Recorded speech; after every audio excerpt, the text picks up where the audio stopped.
Bueno, gracias por la oportunidad, sobre todo acá es la primera vez en Concepción, así que estoy muy contenta. Y también muy contenta de participar en estos eventos que se dan en las universidades, porque también soy docente, así que sé muy bien el tipo de conocimiento que se puede generar acá y también acompañar a los alumnos. Bueno, quiero mostrarles esto, no sé si alguno de ustedes sabe qué tengo en la mano. Sí, ya muchos. Bueno, esto que parece un poco, bueno, claro, muchos dirán mejor no quiero conocerlo porque delata mi edad un poco. Pero bueno, esto que vemos acá, que puede ser un simple objeto nostálgico, fue la primera semilla de lo que conocemos como el ransomware. Hace 35 años ya podemos decir que se efectuó el primer ataque de ransomware. Y fue bastante sencillo en el sentido de que se implementaron un montón de tácticas analógicas, como en vez de enviar un correo electrónico, quien desarrolló el ransomware era un biólogo que justamente lo que hizo fue enviar 20.000 disquetes por correo. Y se hacía pasar por la OMS, porque si recuerdan en esa época estaba lo que es el SIDA, ¿no? Entonces decía que dentro de este informe estaba la cura contra el SIDA. Efectivamente, los usuarios en esa época abrían el archivo y se encontraban con que sus datos eran cifrados con un algoritmo simétrico, bastante sencillo para la época. Y si bien esto puede parecer un poco bastante lejano en ese sentido, mi pregunta es, y también es algo de las cosas que me gusta a mí hablar y a veces también hacer estos tipos de contenido un poco más amigables, sobre todo para los estudiantes, es cómo pasamos de esto a, me adelanté un poquito, bueno, al ransomware que hoy en día ataca infraestructuras críticas. Ya en principio estuvieron hablando de las redes OT. Y también, ¿qué hago yo con un disquete ahora? Evidentemente yo en ese año no estaba entregando disquetes para proliferar el ransomware, pero sí a lo que me dedico es a investigar lo que son las TTPs, las técnicas, cuáles son los procedimientos que utilizan los cibercriminales. Así que un poco es lo que voy a contarles en esta charla. Ya me presentaron, mi nombre es Sol, de formación soy ingeniera en informática, trabajo para Dreamlab Technologies, siempre desde el área de Red Team. Primero hice todo lo que es acceso inicial con la parte de ingeniería social, algo que aporta mucho valor Dreamlab porque son cosas que poco se hablan, y también quédense con eso porque vamos a ir hablando un poquito más sobre esto. Y hace poco me incorporé como investigadora en el área de Red Team, nuestro equipo se llama Replicant, y estoy encargada de investigar a los grupos cibercriminales, entender cómo es que operan. Así que la idea de nuevo de la charla es poder traerles un poco más de conocimiento también en la parte económica de cómo funciona, porque tampoco es algo de que se habla mucho, y cuando tenemos que ir a negociar, por ejemplo, cierto dinero, ¿no? En nuestra empresa, dicen, no, ransomware a mí nunca me va a tocar hasta que toca.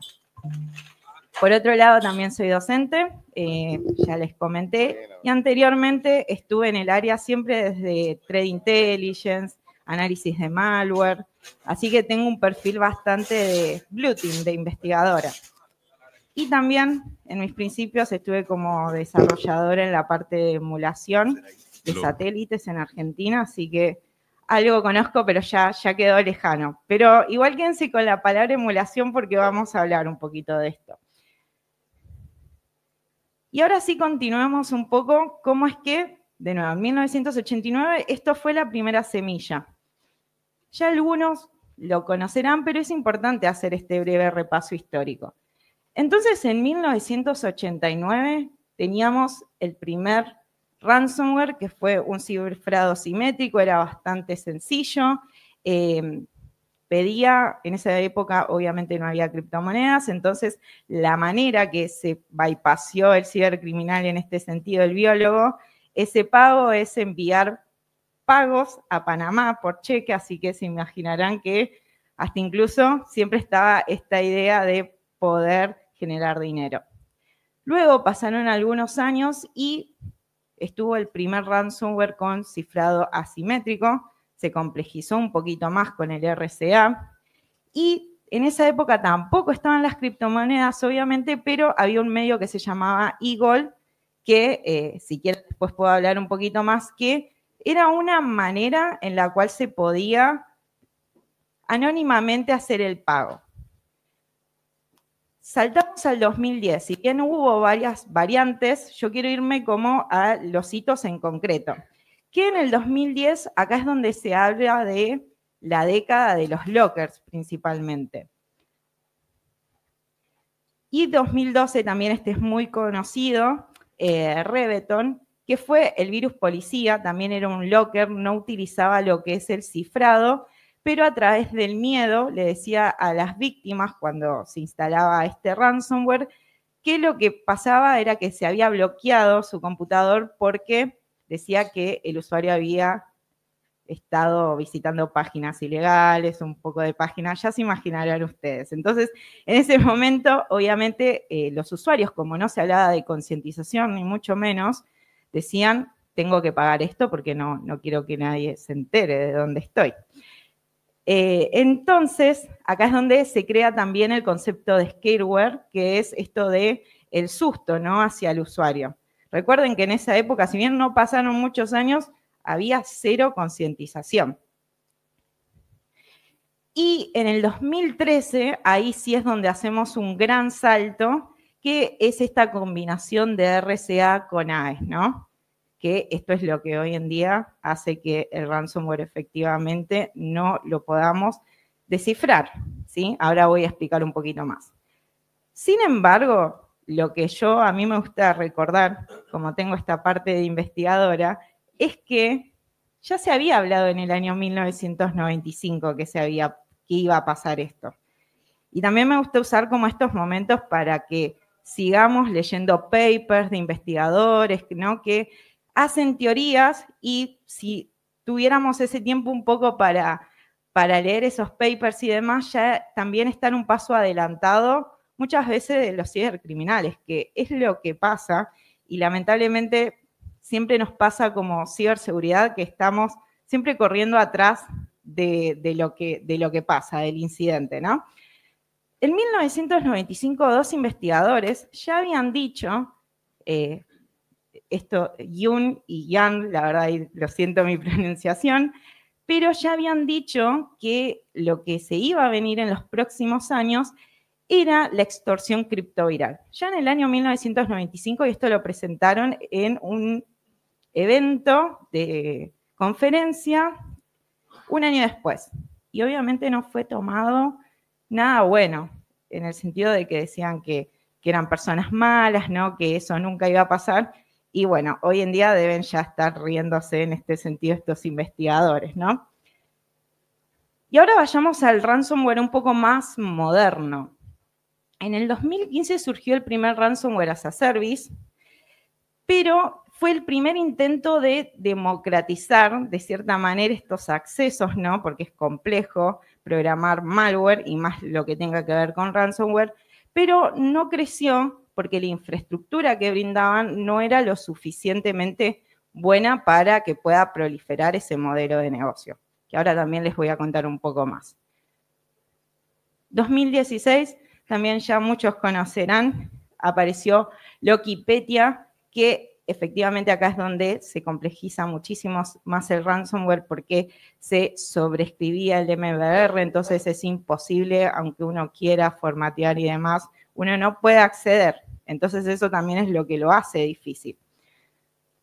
Ya nos vamos en el año 2017, que acá es donde yo empecé en el área de Threat Intelligence, así que ese fue para mí el año, encima ingresé en el año en donde se empezó a hablar un montón de inteligencia de amenazas por este incidente en concreto de que estaba pasando, WannaCry, que afectó a muchísimos en todo el mundo, pero acá no es que se targeteaba un objetivo específico, sino que era un ransomware, sin ser un ransomware as a service ni demás, pero que afectó por Eternal Blue esta vulnerabilidad a muchos ordenadores. 2019, vamos un poquito más para entender la historia. Maze, el primer ransomware de doble extorsión. La doble extorsión no es que fue hace muchísimo, recién en el 2019, que esta doble extorsión de qué es, bueno, además de cifrarte tus datos, si no me pagas, voy a publicar todos tus datos en la dark web y demás. Y bueno, y ahora ya estamos hablando de hasta triple, cuádruple extorsión que también les voy a ir contando. Recién los otros oradores estuvieron hablando de las redes OT.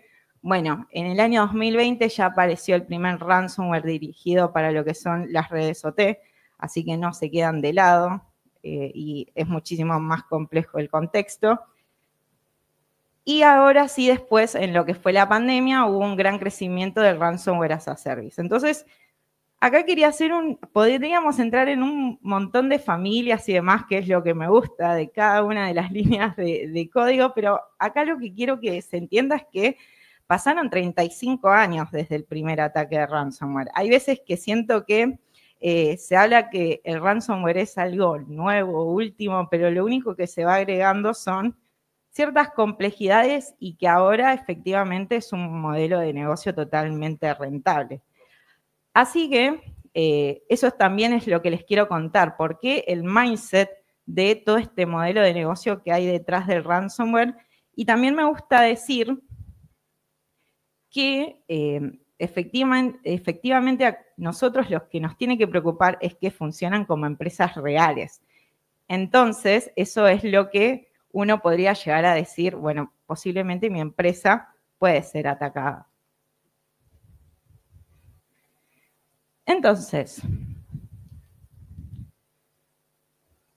$189 era lo que pedía el primer rescate de ransomware. Este que fue con un disquete pedía $189 y mandó 20.000 disquetes a lo largo del mundo, así que en verdad era un negocio redondo para esa época si hubiera salido bien.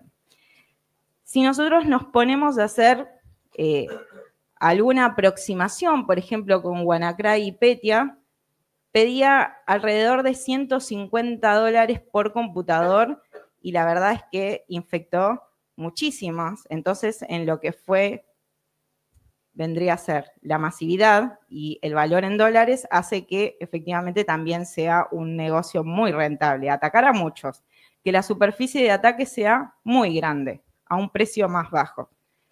Pero hoy en día la cosa cambió y acá es donde entra el ransomware as a service, la inteligencia de los cibercriminales y saber qué objetivo atacar, porque un usuario promedio, si nos vamos a WannaCry, pagar $150 va a decir, no, prefiero perder la computadora, es la verdad. O sea, me ha pasado tener familiares que fueron infectados y decían, no, mejor no. Por lo menos en Argentina no es algo como pagar $150 muy económico en ese sentido. Entonces el modelo de negocio cambió, evidentemente. ¿Por qué voy a querer atacar a un usuario con ransomware si el usuario no tiene el mismo valor de datos que va a tener una empresa que necesita de esos datos para operar? Parece una obviedad, pero así es como se fue formando este negocio del cibercrimen. Y vamos a ver en números cómo es que fueron creciendo estos ataques, porque ahora ya hablamos no de masividad, como digo, sino de lo que respecta a ataques puntuales a compañías puntuales, ¿no?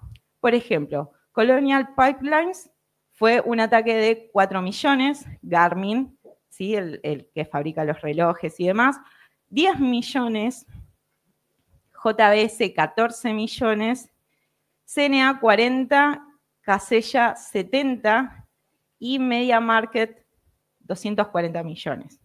O sea, en una sola empresa pueden generar ese dinero. Obviamente, si vamos también a estudiar ahora los últimos casos de estos años, muchos grupos cibercriminales empezaron pidiendo un monto muy parecido al de MediaMarkt, pero también ahora voy a hablar de que hay negociadores, ¿no? También piden un monto muy alto y después entra ese ciclo de negociación. Pero efectivamente, de los $189, ahora efectivamente es mejor targetear a una sola empresa y generar todo este monto en dinero, ¿no? Porque separa toda la industria. Y también me gusta hacer así como una especie de chiste a veces, porque cuando hablamos de tenemos que empezar a hacer auditoría, tenemos que hablar un poco más, es como, bueno, siempre está el problema, pero falta el dinero y demás, pero cuando hay ataques de ransomware, nadie se preocupa en ese sentido, ¿no? En querer pagar. Y más cuando entra lo que es la triple y la cuádruple extorsión, que ahora también les voy a contar. Vamos a meternos un poco más en el detalle de la infraestructura del ransomware clásico. Evidentemente lo que pasaba antes es que el ransomware, por ejemplo WannaCry, el operador de ransomware se tenía que hacer cargo de todo, del acceso inicial, de la botnet, del ransomware, del hosting de ese ransomware, y esto lo que hacía era atacar a una superficie de ataque puntual, es decir, a ciertos usuarios. Y de esa manera generaba el dinero directo. ¿Qué es lo que cambia el ransomware as a service? Tenemos lo mismo, hay que generar el mail de phishing, por ejemplo, si hacemos a través de ese acceso inicial. Tenemos que generar la botnet, también desarrollar el código de ransomware, el hosting. Pero ahora el operador de ransomware, que lo vamos a llamar grupo cibercriminal en ese sentido, va a tener un sistema de afiliados, así como Netflix y demás, ¿no? Entonces ya observamos gráficamente con esto simple la superficie de ataque, cómo es que va cambiando. Entonces, este afiliado va a atacar cierta superficie de ataque, otro afiliado que accese a ese ransomware lo mismo, y cada una de estas porciones de víctimas o empresas, ya podemos llegar a hablar efectivamente, va a generar cierto dinero.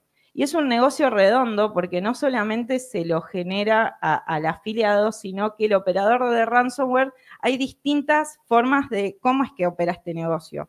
Una de ellas, por ejemplo, es sacándole un porcentaje de ese ataque. Entonces, obviamente, el atacante, la empresa, ya mejor dicho, que está detrás del desarrollo de ese ransomware, va a generar bastantes ganancias.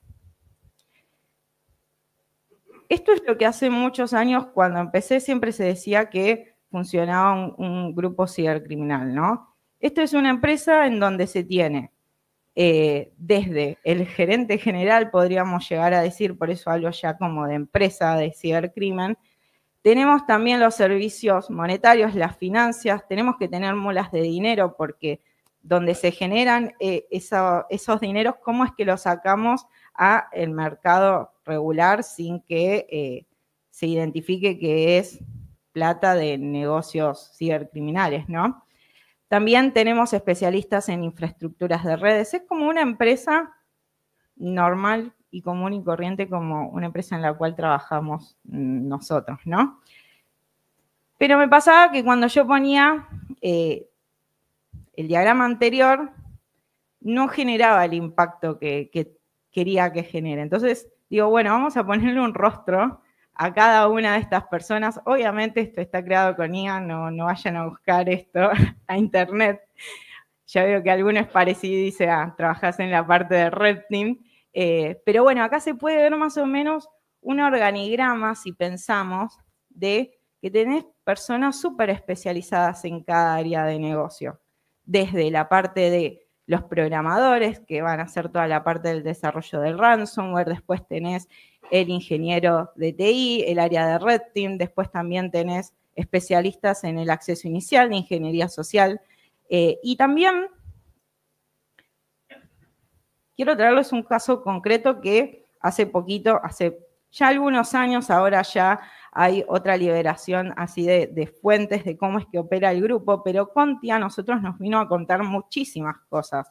Conti era un grupo de ransomware as a service que un día hubo un conflicto, parece, con uno de los afiliados, y este afiliado, que no estaba muy contento que digamos, exfiltró todo el manual, también los ejecutables de cómo operaba ese grupo de ransomware. Un informe bastante interesante de Checkpoint lo que hizo fue generar todo un árbol de cómo es que funcionaba este grupo cibercriminal. Ya se ve que parece hasta una gran corporación. Y tenía hasta incluso gente de recursos humanos, donde hay chat, los invito a leer y demás este informe porque está muy bueno, donde hasta la persona de recursos humanos te hacía el onboarding cuando vos ingresabas, por ejemplo, como desarrollador de malware. Entonces, me parece que está bueno romper esta estigmatización de que el cibercriminal está capaz en Rusia, sin nada y demás, cuando son empresas que lo que pasa es que operan con mayor dinero, entonces hay oferta de trabajo. Y algo también interesante que me gustó mucho leer es que hay veces que se piensa que la gente que participa en este tipo de negocios es personas que recién están ingresando, personas jóvenes, ¿no? Estudiantes. Pero es todo lo contrario. Imaginen que habían encontrado un currículum de una persona que trabajaba en sistemas desde los años 80. Entonces eso ya te está diciendo que es una persona súper técnica que viene en el ámbito tecnológico ya hace bastante. Entonces buscan a los mejores. En resumen, buscan a los mejores para que funcionen estos modelos de negocio. Y ahí es cuando en eso tenemos que poner atención. También si lo diagramamos de otra manera, eso que se veía como los recursos y demás, como les decía, tenían una dirección ejecutiva. Cada grupo tenía una dirección ejecutiva, tenían especialistas de OSINT. Por eso también, como les mencioné al principio, es muy importante hablar de ingeniería social. Si bien trabajé en esa área, es como, de nuevo, insisto que muchas veces los grandes ataques pasan por estos accesos iniciales que no se prueban dentro de las compañías. Siempre probamos los vectores técnicos y eso queda detrás y ahí es donde tenemos la mayor brecha de seguridad.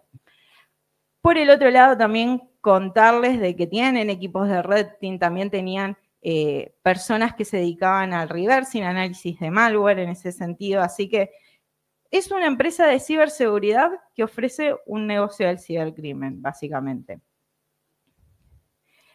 ¿Qué otros RAS podemos mencionar?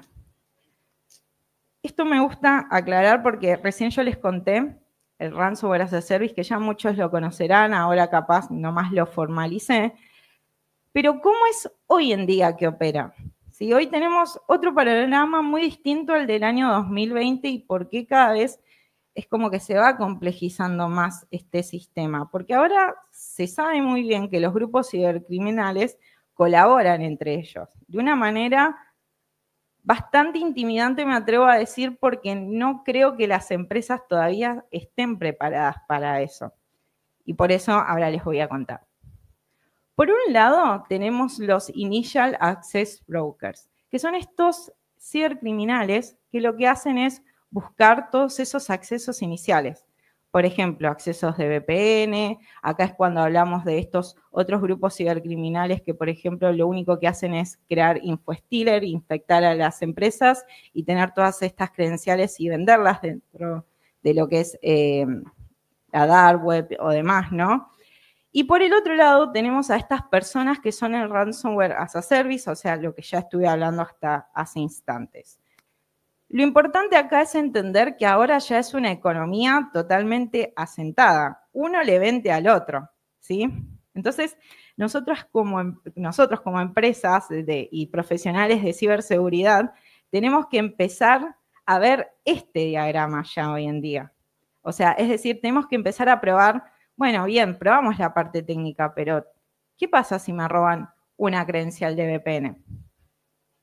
Entonces, esto es como operan de cierta manera y por eso es que se va complejizando más, porque si bien las empresas ya están más preparadas, muchas de ellas, otras no, por eso no hay tantas noticias en general como hace un par de años, ahora saben muy bien a dónde targetear. Es decir, ahora saben muy bien a qué empresa ir y muchas veces, de nuevo, es gracias a esos Initial Access Brokers, o sea, esto es cuando les hablo de probar la parte de ingeniería social, probar en conjunto toda esa parte cuando se audita, por ejemplo, un ejercicio de Red Team.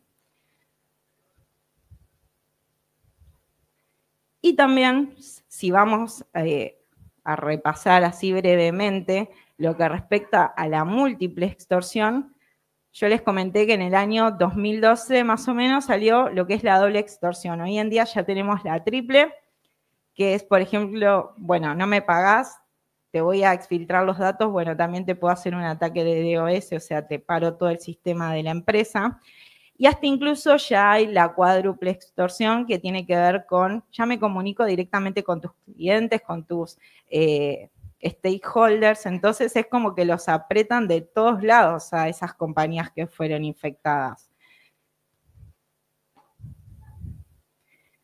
Si hacemos un breve resumen de lo que hablé hasta ahora, que fue como muchísima información en este sentido, ¿en dónde estamos? Hoy en día el ransomware es netamente estratégico. No es como hace muchos años atrás que el vector de ataque eran todos los usuarios que estuvieran conectados a Internet. Hoy en día se pasan meses investigando a empresas y también hacen negocios, como les digo, con estos Initial Access Brokers. Y también está este concepto ahora que es el de Big Hunting Game, que es vamos a hackear, o sea, vamos, mejor dicho, a infectar a la empresa que sabemos muy bien que no tiene otra que pagarnos. Acá es donde entran todas las infraestructuras críticas, entonces es donde tenemos que prestar más atención sobre esto. Cooperación entre grupos, esto es lo que les decía. Antes como que no se hablaba mucho de eso, pero hoy en día ganan todos. Es un negocio totalmente rentable y cíclico. Uno vende, el otro compra, después se venden de nuevo esos datos que sacaron de lo que es el ataque del ransomware. Y hasta incluso ya había hace un par de años, pero ahora se está viendo más lo que tiene que ver con el ransomware as a service, pero que se venda multiplataforma. Lo escriben con el lenguaje Rust. Entonces, lo que pasa es que antes solamente era, no, bueno, el ransomware solo es para Windows, siempre estaba esta idea, ¿no? Igual, muchos sabrán que también hubo ransomware para lo que es Android, dispositivos, pero bueno. Hoy en día también ya se está ofreciendo este tipo de servicio y ya hay varias empresas de investigación que están targeteando a estos grupos cibercriminales. Entonces, esto sería como el resumen del ransomware moderno de cierta manera, o dicho de otra manera, es, bueno, ¿qué hacemos nosotros? Que empiece un poco el juego. Bueno, ¿y ahora qué hacemos? Acá entra un concepto que en DreamLab ya empezamos a hablar sobre esto, que es Adversary Emulation, que es, bueno, juguemos el mismo juego que juegan estas empresas, ¿sí? Ya no hablar desde un contexto, por ejemplo, de Red Team, de Purple Team, no, ya jugar con las mismas herramientas, con los mismos procedimientos que utilizan los cibercriminales. Porque muchas veces lo que pasa, y vamos a ser sinceros, hacemos ejercicios de Red Team, hacemos todo bien, cumplimos con la normativa, pero no usamos las mismas tools que utilizan los cibercriminales, ¿no? Entonces, ¿qué tanta verdad tenemos en cuanto a ese informe, ¿no? Si bien sí podemos parchar un montón de vulnerabilidades, cerrar ciertas brechas, tenemos que jugar el mismo juego, no nos queda otra. Más como hoy en día se sabe que están operando y por eso hice como toda esa breve introducción. ¿Cómo nos defendemos? Y acá es donde entra esta parte que les comentaba, que yo empecé en ciber trabajando en el área de inteligencia, ¿sí? En Threat Intelligence, analizando malware, muestras, ver cómo operan los grupos cibercriminales, porque es muy distinto cómo operan acá en Latinoamérica, cómo operan en otras partes del mundo. Se sabe muy bien que Latinoamérica muchas veces por los APTs lo que hacen es utilizar nuestros países como canchas de juego, le dicen. O sea, es decir, van a hacer acá primero el ataque para ver qué también sale, como se sabe que no hay tantas defensas capaz en comparación a otros países, y si sale bien y ni nos enteramos muchas veces, bueno, ahí van y targetean a otro país y su objetivo principal. ¿De qué nos habla el concepto de adversary emulation? Muchas veces está esta diferencia de si es simulación y emulación. Recuerdan que yo les dije que hace mucho tiempo trabajé como desarrolladora haciendo la parte de emulación de los satélites. Cuando yo me encargaba de hacer esa emulación, lo que hacía era programar literalmente toda la parte de cómo se comportaba la electrónica en bits en bajo nivel, ¿sí? hago exactamente lo que haría un microprocesador. Todo eso lo emulaba por software. Porque, como saben, la parte de satélites, cuando algo se hace, todo este sistema operativo, es muy caro si se quema, por ejemplo. Entonces se tiende a comprar software que es de emulación para no pasar y hacer la parte de electrónica porque, de nuevo, es carísimo. Bueno, en emulación, trayéndolo ahora a este contexto, lo que hacemos es jugar el mismo juego, de hecho, de la manera más sencilla. Utilizamos las mismas herramientas, es decir, si el cibercriminal va y compra esta herramienta para cifrar, bueno, nosotros tenemos que ver la manera de generar esos mismos procesos que genera esa herramienta, ¿sí? O hasta incluso poder, por ejemplo, tener acceso a Cobalt Strike, ¿sí? Que muchas veces lo utilizan. Entonces, eso es lo que habla el adversary emulation. Y el simulation, porque muchas veces se confunde, es más creativo en el sentido que sería como un red team, ¿sí? Y ahora les voy a explicar el por qué. Esto que les estoy mostrando en general tiene que ver con el diagrama del proceso de hacking ético, ¿no? Según la madurez de las empresas. Hasta acá ya muchos de ustedes conocerán lo que es el penetration testing y demás, pero acá es cuando hablamos del red team, que esto sería como la simulación del adversario. Nos hacemos pasar, muchas veces es en caja negra, entonces nos hacemos pasar por cibercriminales y tratamos de romper la red de cierta manera o la infraestructura, ¿no? Vemos cómo ingresamos. No tenemos ningún mapa de qué herramientas utilizar, sino que nuestro objetivo es ingresar a la red. El purple es más bien acompañado, ¿no? Es como esto de yo te acompaño como analista y vemos con tu equipo de Blue Team las alertas y demás. Y el adversary emulation es lo que está en el eslabón último de lo que es el ethical hacking en este sentido. Porque ya, de nuevo, insisto con este pequeño resumen, que es como jugamos el mismo juego, es decir, usamos las mismas herramientas y nos vamos a basar en algo que amo, que es el Mitre Attack, en ese sentido. ¿Sí? Vamos a ir a buscar la inteligencia ahí. Entonces, por eso es que tiene este juego mucho de Blue Team, tener personas de Blue Team y también tener personas bien técnicas del Red Team para conformar un equipo que juegue, de nuevo, el mismo juego que los cibercriminales, que es así como operan. Entonces, Mitre Attack, ¿qué nos ofrece? Estas TTPs, que se pueden ver de grupos cibercriminales, incluso APTs, ¿no? Ya de ataques más dirigidos, es nuestra fuente de conocimiento clave para poder emular estos ataques.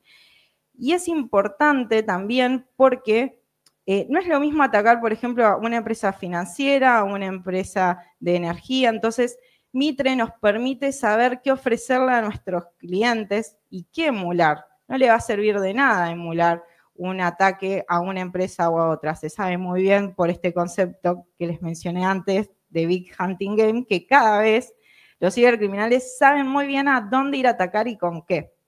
Entonces, para esto nos sirven muchísimo lo que son las TTPs, que viene del inglés de tácticas, técnicas y procedimientos. Y acá vamos a traer a Conti. Si nosotros mapeamos a Conti, ya está esta información. Efectivamente, Mitre viene y nos dice, se creó este proceso, ¿sí? Por ejemplo, se utilizó esta herramienta, y si a esto lo observamos de otra manera, más similar a esto es un plan de trabajo para que nosotros, por ejemplo, quienes trabajamos en Adversary Emulation, podamos ofrecerle al cliente un ataque real, que es muy distinto a un Red Team, que utilizamos más la creatividad, sino que acá es un ataque real. Yo voy a utilizar las mismas tools que, por ejemplo, utiliza Conti, y también vamos a hacer el mismo plan de cómo es que ellos accedieron a esas redes. Esto aporta muchísimo valor, porque esto que vemos acá es netamente inteligencia. Es netamente inteligencia, análisis de malware, ¿sí? de todo ese mundo que provengo, pero nos ponemos en la piel del atacante en este sentido. Y algo de valor bastante importante es que se puede jugar también en caja negra. Entonces, vamos a ver cómo opera toda tu organización si realmente es un ataque real. Algo interesante también es que ahora Mitre está ingresando lo que son estos accesos iniciales, por ejemplo, con Evil Twin, cosas así que poco se hablaba antes. Entonces, imaginen la potencialidad que tiene un ejercicio de este estilo. Yo puedo mapear en Mitre el tipo de ataque y te puedo dar visibilidad total de toda tu compañía, desde el acceso inicial hasta si hicieron bien las cosas las personas, por ejemplo, de respuesta ante incidentes, ¿no? Y un poco, fui bastante rápido, pero un poco para cerrar, siempre creo que todos los que trabajamos en ciber, siempre leemos mínimo una vez El arte de la guerra, y me parece que es interesante ya pensar a la ciberseguridad como algo más bien holístico, integral, esto que hablaban mis compañeros antes, ¿no? De empezar a hablar de muchas cosas, en el sentido de no es aparte el Blue Team y aparte el Red Team en este sentido, ya empezar a trabajar de manera organizada, porque así es como trabajan los cibercriminales y por eso tienen éxito en ese sentido, ¿no? Así que muchas gracias por acompañarme, siempre me gusta utilizar alguna frase y demás, así que sabemos muy bien de que los ataques de ransomware van a seguir proliferando, seguramente esta charla dentro de unos años va a quedar vieja y voy a tener que actualizarlo, pero sí lo que sabemos bien es que tenemos que empezar a trabajar, como les digo, esta perspectiva de adversary emulation es más bien holística, es más bien integral y le puede aportar muchísimo valor a las empresas. Así que muchas gracias por acompañarme.